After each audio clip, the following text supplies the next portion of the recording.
Assalamualaikum warahmatullahi wabarakatuh. Baiklah, pada pengajaran pagi hari ini untuk anak-anakku kita akan mempelajari materi PAI kelas 10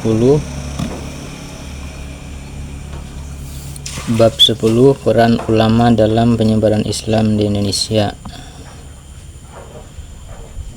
Merupakan sebuah sikap historis dan mengingat sejarah apabila berbicara tentang penyebaran Islam di Indonesia tanpa menyertakan peran Wali Songo di dalamnya, karena Wali Songo merupakan sekumpulan tokoh penyebaran Islam pada empatan akhir abad ke-15 sehingga paruh abad ke-16 yang merupakan tonggak terpenting dalam sejarah penyebaran Islam di Jawa dan di Nusantara. Langkah strategi Wali Songo tadrij bertahap, misalnya tradisi minum tuak, kepercayaan animisme dan dinamisme. Maka secara bertahap hal tersebut diluruskan oleh para wali dengan metode dakwah yang penuh kelembutan dan kedamaian. Damul haraj, tidak menyakiti. Para wali tidak menyebarkan ajaran Islam dengan mengusik tradisi asli masyarakat Nusantara, bahkan tidak mengusik agama dan kepercayaan mereka, namun memperkuat dengan cara-cara yang Islami. Dakwah Islam periode para Wali Songo pada abad ke-7 di masa kekuasaan Ratu Simha di Kerajaan Kalingga yang terkenal keras dalam penegakan hukum. Datangnya para pedagang Arab diberitakan cukup banyak oleh sumber-sumber dari dinasti Tang di Cina. Dalam Islam Malaysia, Ibu Fatimah menuliskan bahwa pada abad ke-10 Masehi telah terjadi migran keluarga yang berasal dari bangsa Persia. Migran keluarga Bani bangsa Persia. Satu, keluarga Lor, keluarga yang datang ke Nusantara pada zaman Raja Nasruddin bin Bar yang memerintah di wilayah Lor, Persia pada tahun 300 Hijriah atau 912 Masehi. Keluarga Lor ini tinggal di Jawa di perkampungan Laron atau Laron. Dua, keluarga Jawani, keluarga yang datang pada zaman Lawani Al-Kurdi yang memerintah Iran pada tahun 301 Hijriah atau 913 Masehi, menetap di Pasai, Sumatera Utara. Keluarga inilah yang menyusun khat Jawi yang artinya tulisan Jawi. 3, keluarga Syiah, keluarga yang datang ke Nusantara pada masa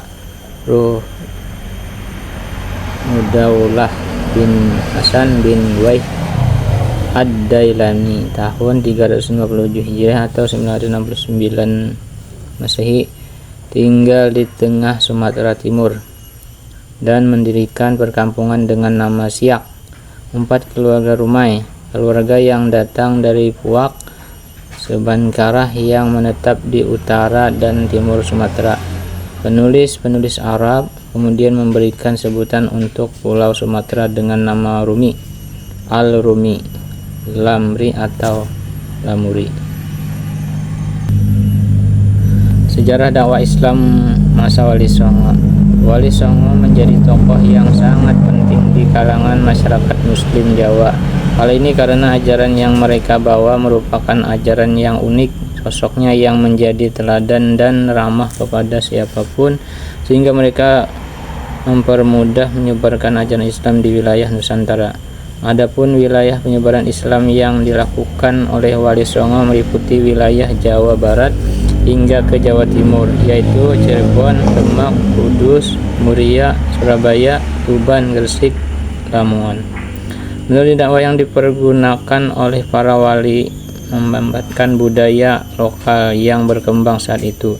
seperti wayang, tembang atau syair Jawa, gamelan serta upacara adat yang dipadukan dengan unsur-unsur ajaran Islam. Para wali memasukkan nilai-nilai dan ajaran agama ke berbagai unsur budaya dari yang sebelumnya bernuansa Hindu-Buddha, maka terjadilah asimilasi dan akulturasi budaya dengan ajaran Islam yang menghasilkan harmonisasi dan keserasian. Metode dakwah Wali Songo. Wali Songo merupakan suatu dewan dakwah atau dewan mubalik. Apabila salah seorang wali tersebut bepergian atau wafat, maka akan segera digantikan oleh wali yang lain.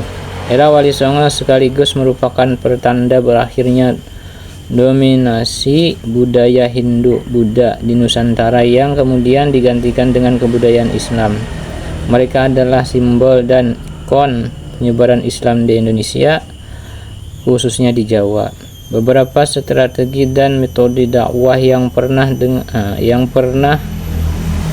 dengan kedamaian yang ditempuh oleh Wali Songo yaitu: 1. Ceramah, 2. Tanya jawab diskusi, 3. Keteladanan, 4. Pendidikan, 5. Bid'ah dan ekspansi, 6. Kesenian, 7. Silaturahim. Tokoh-tokoh Wali Songo: Sunan Gresik, Sunan Ampel, Sunan Bonang, Sunan Derajat, Sunan Kalijaga, Sunan Kudus, Sunan Muria, Sunan Gunung Jati, Sunan Giri. Hikmah dan pesan dari dakwah Wali Songo. Dari dakwah yang dilakukan oleh para Wali Songo benar-benar merangkul dan merengkuh semua lapisan masyarakat. Tidak ada satupun wali yang melakukan cara-cara kekerasan dalam berdakwah, sehingga proses adaptasi, asimilasi, dan akulturasi budaya tersebut dapat berjalan dengan harmonis dan minim konflik. Oleh karena itu, melalui pelajaran dan remaja,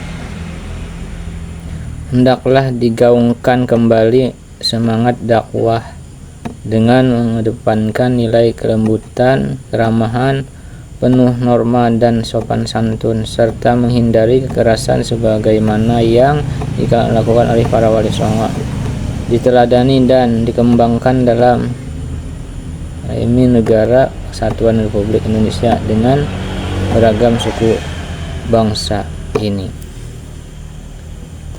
Sampai di situ pelajaran yang kita hari ini. Saya sudahi. Wassalamualaikum warahmatullahi wabarakatuh.